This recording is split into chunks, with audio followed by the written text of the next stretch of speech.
There are stories that lodge themselves under your skin, tales spun from such conflicting threads that they defy easy categorization.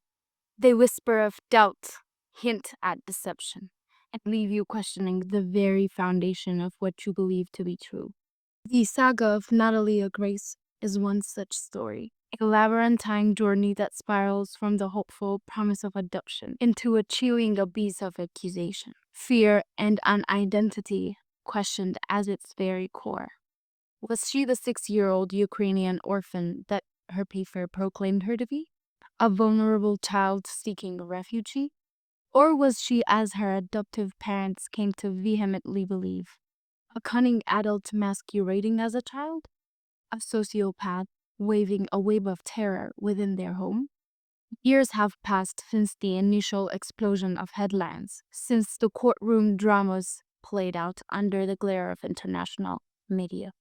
A docuseries has delved deep, unearthing new perspectives and unsettling details. Yet, the central enigma, the Gordian knot at the heart of this tale, remains stubbornly uncut.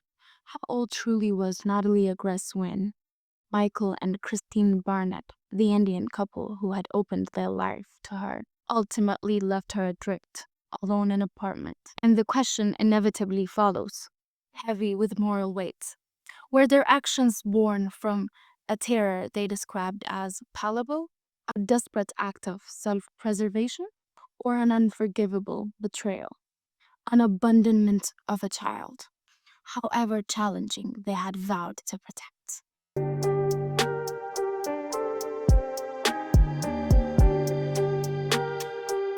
To even begin to unravel this, we must travel back not just to the moment of crisis, but to the beginning of 2010. Envision the Barnett family, Kristine, and their 3 sons, residents of Indiana. They projected an image of success, of a family reaching, as Michael would later describe it, the principle of life. Their home boasted 13 TVs, 14 couches, their bank account held hundreds of thousands of dollars. They seemed poised, financially and perhaps emotionally, to embrace a new challenge, adopting a child with special needs. Their eldest son, Jacob, was already a source of considerable attention. A child prodigy diagnosed by Asperger's, whose remarkable intellect has garnered media features and would become the subject of Kristine's 2013 book, The Spark, a mother's story of nurturing genius. This was the inevitable family that decided they were financially and emotionally ready to adopt a child with special needs. They heard about Natalia, who they were told was born with a rare form of dwarfism and was around 6 or 7 years old. Their path to adoption hadn't been entirely smooth. At least one prior attempt, possibly involving a child from Haiti after the devastating 2010 earthquake, had fallen through. Then came the call that would irrevocably alter their lives. Michael Barnett describes it as a cold call, an unsolicited contact from an adoption agency based in Florida, a practice generally considered unusual in the adoption world. The agency, he claimed, presented Natalia as the perfect child for them, suggesting that they had researched the Barnetts and deemed them an ideal match. But the details surrounding Natalia were shrouded in ambiguity from the start. She was presented as a 6-year-old originally from Ukraine, born with a rare genetic disorder, spondyloepiphyseal dysplasia cognitia, causing a form of dwarfism. Crucially, she wasn't coming directly from her birth country. Her history already contained a chapter of disruption adopted in 2008 by a couple in Hemisphere.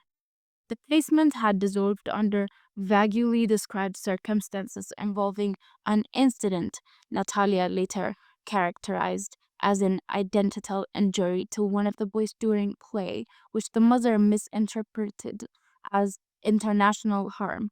By 2010, Natalia was back in adoption system. Even before the Barnetts entered the picture, another family, Duane and Robin Ferris, also little people themselves, had considered adopting Natalia after the New Hampshire placement failed. Their experience recounted in docuseries added another layer of unease. They described meeting Natalia and her caretakers at a lake house, but Duane Ferris felt an immediate, unsettling intuition. I can feel evil when I come into a room, he stated. I couldn't really put my finger on whether it was the situation that was evil or Natalia. There was something wrong with her. Right then is when I made the decision that this was not going to happen. These premonitions, the sense of something amiss, lingered unspoken as the Barnetts stepped forward. The information provided to the Barnetts by the Florida agency was, according to Michael, alarmingly sparse. It was framed as a closed adoption, no detailed history, no insights into her previous family life or the reason for the failed first adoption. All they received were two photographs, a birth certificate written in Ukrainian, listing her birth date as September 4, 2003, and a single medical note dating back 2 years. The timeline was dark, decide within 24 hours. The implicit threats hung heavy. If Barnetts didn't come commit immediately, Natalia would be sent directly into the foster care system. Despite what in hindsight might seem in glaring red flags, the rushed timeline, the lack of transparency, the very notion of child supposedly just relinquished by one family running towards strangers, beaming and instantly calling the mommy and daddy, the Barnetts proceeded. They flew to Florida, met Natalia in what Michael described as a small office in a strip mall, and signed the paperwork. The next thing you know, he recalled, Natalia was ours.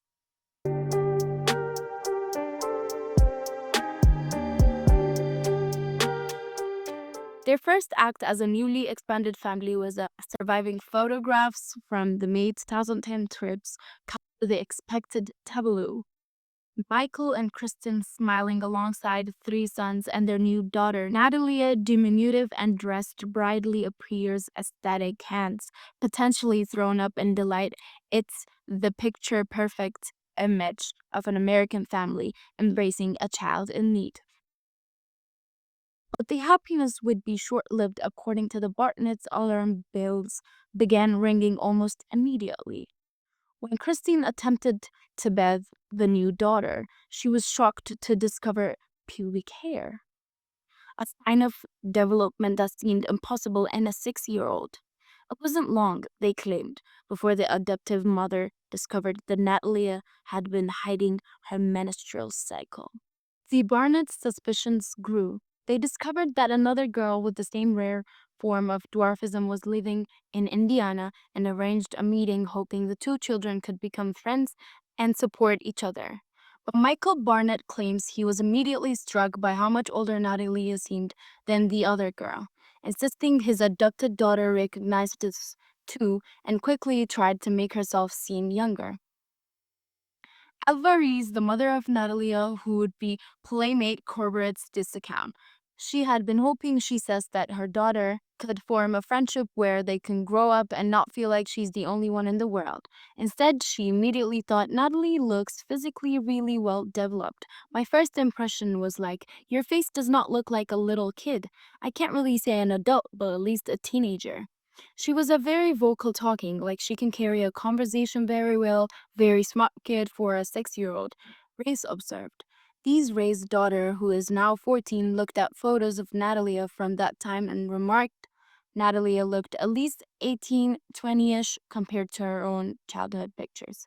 The Barnett's concern about Natalia's age were soon overshadowed by far more disturbing allegations. According to them, their new daughter began displaying increasingly bizarre and threatening behavior.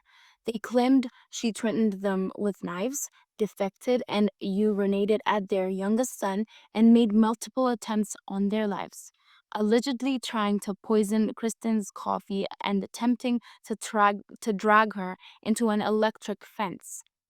Natalia, when confronted with these accusations years later on Dr. Phil, denied them all. She tearfully refuted any intention to stab the family, explaining she might have approached their room at night only if frightened by a nightmare. She dismissed the knife allegations as fabrication, questioning how she could even reach knives allegedly high up. An incident at a creamery involving the electric fence, though, witnessed in docuseries downplay its severity, led to a 911 call, and Natalia was temporarily placed in a mental hospital. Employees, speaking of recorded, described her as mature. Acting and speaking in a sexually aggressive manner, Michael claims his adoptive daughter was sent home for propositioning male patients, though the hospital declined to comment for the series, citing patient confidentiality. The Barnetts claimed professionals told them that Natalia was a sociopath and that their family was in danger, but their admitted treatment of Natalia raises serious questions as well. Michael described how Kristine forced her adoptive daughter to stand on the wall for hours, soiling herself. They made Natalia sleep outside on the deck as a punishment too, prompting a neighbor to call social service. A detective who has since passed away allegedly recommended that they have their daughter re-aged, a process the Barnetts professed to know nothing about. In 2012, however, an Indiana judge agreed to alter Natalia's birth date from 2003 to 1989, effectively transforming her overnight from an 8-year-old child to a 22-year-old adult. The decision was seemingly based on evidence, including the fact that she hasn't grown in 2 years. As a legal adult, Natalia was no longer entitled to the Barnett's financial support. They set her up with the federal benefits and rented her an apartment in nearby Westfield, with Kristine dropping groceries on the curb before watching her car as a neighbor helped Natalie bring them into home.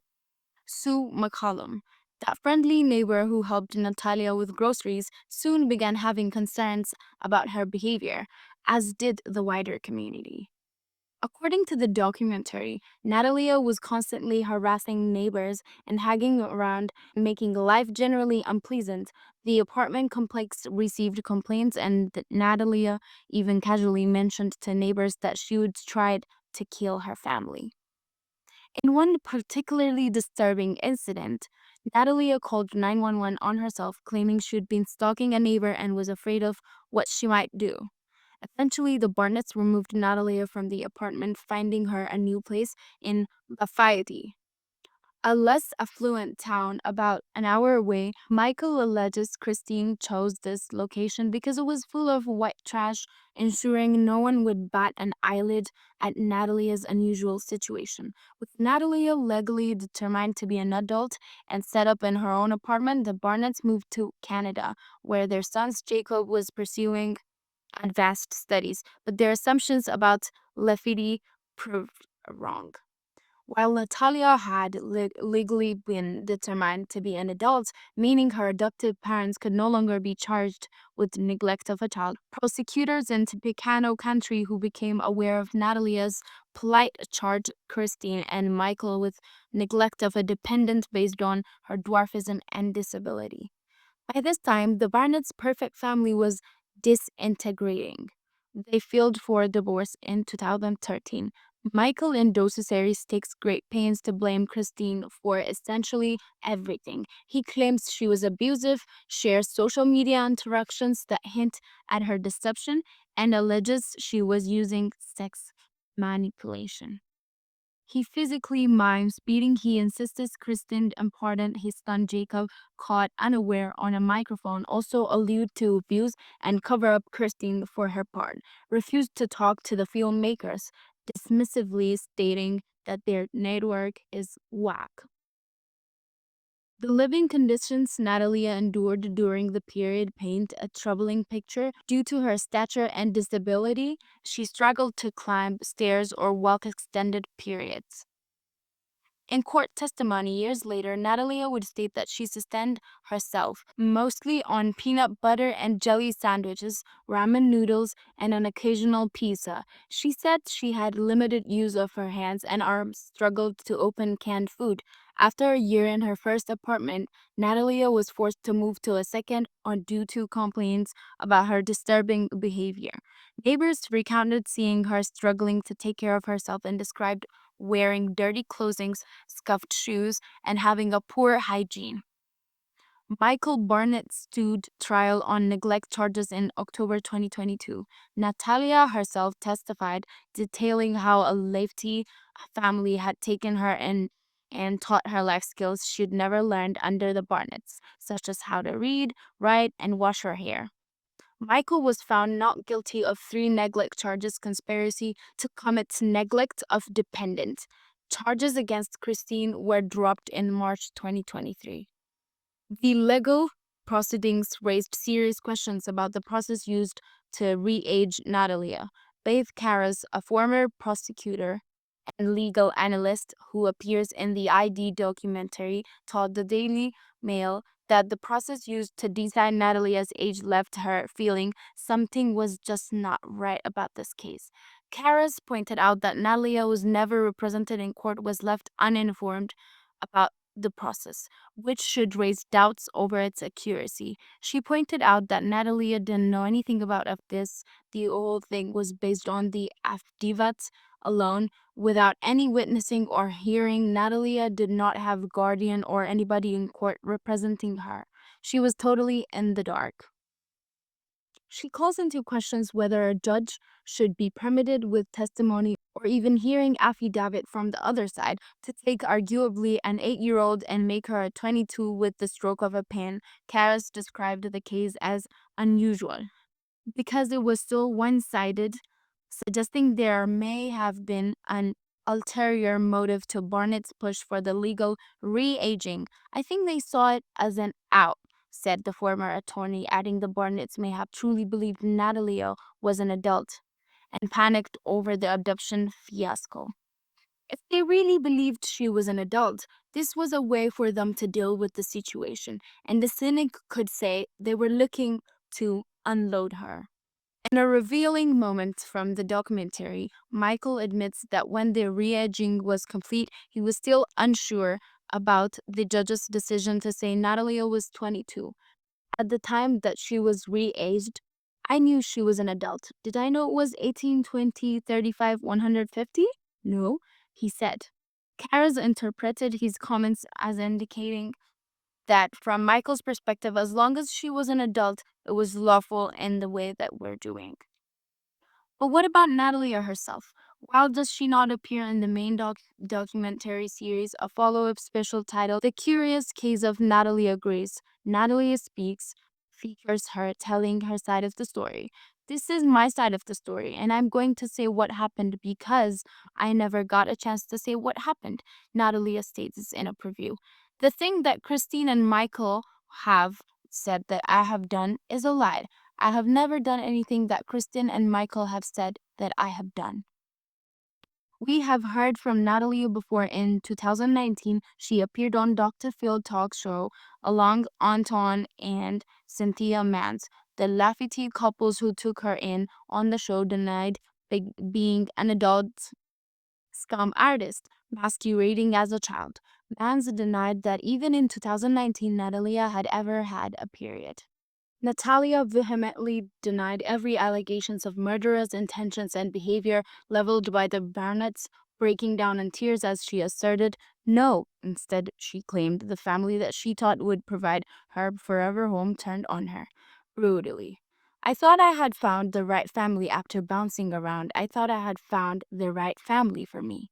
Adding further complexity to this already convoluted case, Tippecanoe County authorities have since released considerable evidence to the public, including what they have claimed in Natalia's birth certificate, medical records, and adoption documents. The Indiana State Police sent 2 detectives, and the county prosecutor sent one of their deputy prosecutor to Ukraine in 2019 before the start of the war. The prosecutors mentioned that they were actually able to find and meet Natalia's birth mother. DNA samples were taken from her, brought back to the police lab, which showed she was the natural mother of Natalia. Harrington emphasized the consistency of their findings. The purpose of this isn't to go so much into what happened and didn't happen in court. The purpose of this is to say, here's what we have had from the start of the investigation, all the way. Not one person, one doctor, not a dentist, not a government official contradicts that her birth certificate date at all. In the curious case of Natalia Grace, filmmakers speak via video call with a woman they identify as Natalia's mother in Ukraine. She described how doctors advised her to give up the disabled newborn because she would never be able to properly provide for her. She expresses regrets over the decision before rolling blackouts and the war-torn nations cut the feed. Legal analyst Beth Karras allude to the evidence during a recent Ask Me Anything session on Reddit. Nothing that prosecutors say they have a birth certificate, medical records, adoption documents, and even a statement from Natalia's biological mother which confirms her listed birth date of September 4, 2003. However, prosecutors have also said they were barred from using all of the evidence they uncovered because more than 5 years had passed between the alleged crimes and the charges being filed. Kara said the ultimate question that remained is whether Natalia was a child when the Barnetts left her. She elaborated in an interview with the UK publication at the Mirror, saying there were some tricks before the Barnetts stuck in Natalia, but that she was also not as old as she was said to be in the court, ruling which her adopted parents won. The saga of Natalia Grace Barnett presents as a perplexing web of conflicting narratives, with both sides accusing the other of deception and manipulation. Was she truly a child abandoned by her adoptive parents? Or was she, as the Barnetts claim, a disturbed adult who infiltrated their family under false pretenses? Adding another layer to this already complex story is the fact that despite claims of dangerous behavior, Natalia has since been taken in by another family. The man's family of Lafayette describe her as a genuine, loving person, not all the adult sociopath masquerading as a child the Barnetts insist she was. In one of the documentary's more unsettling sequences, footage shows Natalia inside the Barnett's home sitting at a table reading the Bible. When asked why she chose to read it, she responds to get rid of those evil thoughts. The truth about Natalia Grace's age may never be definitely established. The conflicting evidence, contradictory testimonies, and legal complications have ensured that her story remains, as the documentary title suggests, a curious case. But beyond the sensational headline and dramatic accusation lie a human being whose life has been defined by abandonment, first by her mother in Ukraine, then by at least two sets of American adoptive parents. As Beth Karras observes in the documentary, the closer you look into this case and dig, the harder it is to know where the truth lies. Maybe there's more than one villain in the story. In the end, perhaps the most tragic aspect of the story is that regardless of Natalia's true age, a vulnerable person with a significant disabilities was left to fend for herself in a system ill equipped to meet her needs. Whether child or adult, the treatment she received from the original abandonment in Ukraine to the legal re-aging and subsequent neglect in Indiana reveals troubling failures in our societal safety nets. Lives have been shattered, reputations destroyed, questions remain unanswered. The curious case of Natalia Grace offers no easy conclusion, no satisfying resolution. It is a story that defies simple categorization, much like Natalia herself. A person caught between childhood and adulthood, between victim and villain, between the truth and deception, in a world that craves certainty and clear narratives. Natalia Grace remains an enigma, her true story perhaps known only to herself. And so the curious case of Natalia Grace remains suspended in a state of unsettling ambiguity. Where does the truth ultimately reside? Was she a deeply traumatized child, perhaps suffering from reactive attachment disorder, or other psychological scars from her early life, and multiple disruptions whose disturbing behavior were cries for help misinterpreted as malice? Did the stable environment provided by the man's family finally allow her to heal and thrive? Or was there, as the Barnetts insisted, a core deception, an adult consciousness hidden behind a childlike facade, capable of profound manipulation and calculated crudely? Were the Barnetts victims of elaborate con, pushed to desperate measures by genuine fear? Or were they parents who were overwhelmed by the unexpected challenges of raising a child with a complex need, perhaps compounded by financially pressure or shifting family priorities, manufactured a monstrous narrative to justify an act of an abandonment? This was the curious case of Natalia Grace. Thank you for watching. See you next time.